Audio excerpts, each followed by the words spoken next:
Hey guys, I'm going to walk you through how easy it is to access our online art classes.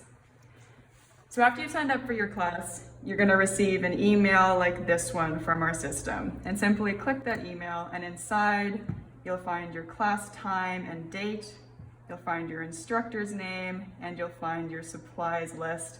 Most important thing is this Zoom link that you click to join the class. Now the easy thing is that this is the same link that you're going to use every single week for all of your classes. Go ahead and click on that link just like that, and we open up Zoom. And there we go, we're going to join with our computer audio, and we are all set to start the class. Down here you'll see a little microphone and a little camera. We want to make sure that when we're talking in class, you're not muted, otherwise we can't hear what you're saying.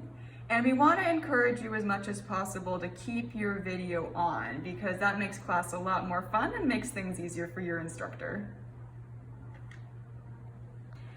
We also have these reactions down here if you want to give your instructor a round of applause or a thumbs up. That's a fun thing that you can do as well. And at the end of your class, just say goodbye to your instructor and your classmates, and we're going to go ahead and click this red button at the bottom here, and that'll end your class. Thanks so much for watching, guys. If you've got any questions, just send us an email at info@ccsa.art or comment below.